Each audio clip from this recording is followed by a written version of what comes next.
কমপক্ষে 1400 বার ফাঁসির রায় দিতে হবে এবং আওয়ামী লীগের সকল খুনিদের ফাঁসির রায় দিতে হবে। আমাদের জান যাইতে পারে, আমরা আমাদের জুলাই যাইতে দিব না। উনি এমন একটা ফ্যাসিস্ট, চলে যাওয়ার পর আমাদের শান্তিতে রাখেন নাই।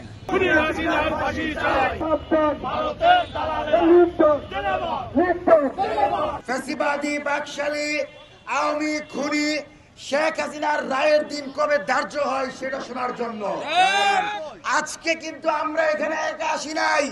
শাপলা, পিলখানা, জুলাইয়ের ভুক্তভোগী পরিবারগুলো আজকে আমাদের সাথে দাঁড়িয়েছে। এই রাষ্ট্রে যদি আপনি ইনসাফ কায়েম করতে চান, অবশ্যই শেখ হাসিনার ফাঁসির মাধ্যমে তার সূচনা করতে হবে।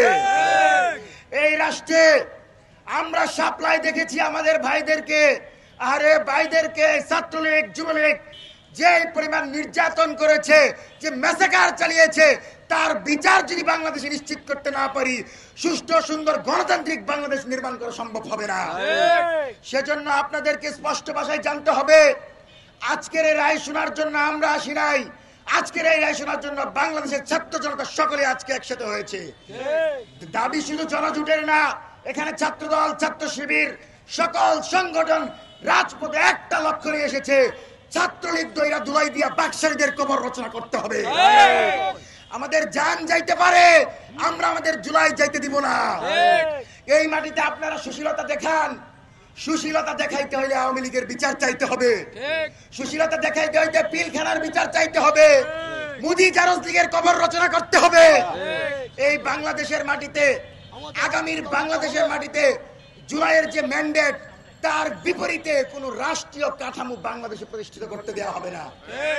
আজকের জনজোটের যে আন্দোলন, তার সাথে মঞ্চ 24-এর পক্ষ থেকে সম্পূর্ণ সংহতি এবং একাত্মতা পোষণ করছি এবং আমরা স্পষ্টভাবে ঘোষণা করছি, রায় দেওয়ার সাথে সাথে, রায় যদি আজকে দিন ধার্য হয়, সেই দিন রায় দিয়ে সেই দিনেই যেন রায় কার্যকর করে এই হাইকোর্ট প্রাঙ্গণে শেখ হাসিনার ফাঁসি নিশ্চিত করা হয়, আমরা সেই দাবি জানাচ্ছি।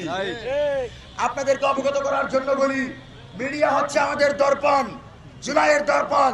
এই মিডিয়া থাকার কারণে কিন্তু আমরা দেখাইতে পারছি আওয়ামী লীগ কত নাম্বার জারদ সন্তানেরা। প্রতিটা মৃত্যুর জন্য তাকে ফাঁসি দিতে হবে। আমরা এই বিচারে রায় চাই এরকম, ওনাকে প্রকাশ্যে ফাঁসি দিতে হবে। আমরা চাই, আজকে দেখেন হাসিনা চলে গেছে, ভারতে বসে আমাদের প্রতি, দেশের প্রতি অনীহা অগ্নি সন্ত্রাস শুরু করে দিয়েছেন। উনি এমন একটা ফ্যাসিস্ট, চলে যাওয়ার পর আমাদের শান্তিতে রাখেন নাই। মাত্র 30% টাকায় জমির মালিক হয়ে নতুন বাংলাদেশের গড়ে তোলার স্বপ্ন দেখা বাংলা বসতি। উনি এখন দোষ চাপাচ্ছেন সকল অপকর্মের দায় পুলিশের, সেনাবাহিনীর, নিজে কোনো অপরাধ করেন নাই। সুতরাং আমরা সবাই ঐক্যবদ্ধ হই, জনগণ, পুলিশ, সেনাবাহিনী সবাই এই হাসিনার বিচারের জন্য ঐক্যমত আসি।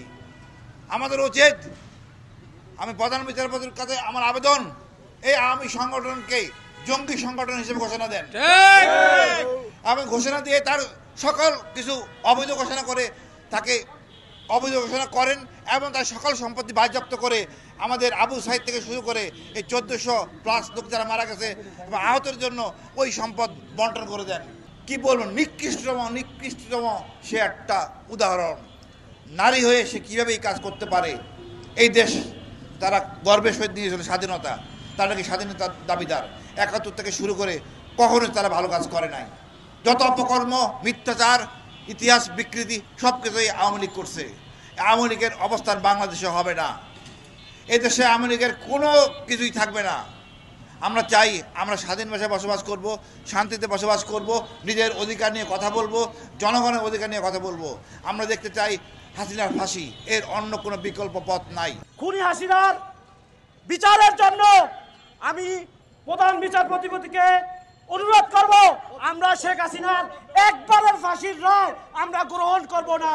কমপক্ষে 1400 বার ফাঁসির রায় দিতে হবে এবং আওয়ামী লীগের সকল খুনিদের ফাঁসির রায় দিতে হবে। খুনের মামলা, খুনির মামলা ফাঁসি হবে। আমরা প্রধান বিচারপতিদেরকে অনুরোধ করতে চাই, আমরা পুরো বাংলাদেশ আপনাদের সাথে আছি, পুরো বাংলাদেশ আপনাদের সাথে আছি। আপনারা নির্ভয়ে আইনের শাসন প্রতিষ্ঠা করুন। ফাঁসি চাই, এই ভারতের চালালো না। হুঁশিয়ার সাবধান সাবধান লিপ্ত লিপ্ত লিপ্ত লিপ্ত লিপ্ত লিপ্ত লিপ্ত লিপ্ত লিপ্ত লিপ্ত ফাঁসি ফাঁসি ফাঁসি চাই ফাঁসি ফাঁসি ফাঁসি চাই ফাঁসি ফাঁসি ফাঁসি চাই হুঁশিয়ার সাবধান লিপ্ত লিপ্ত লিপ্ত লিপ্ত লিপ্ত লিপ্ত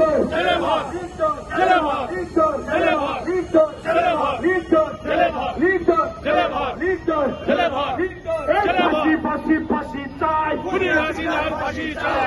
ফাঁসি ফাঁসি চাই ফাঁসি চাই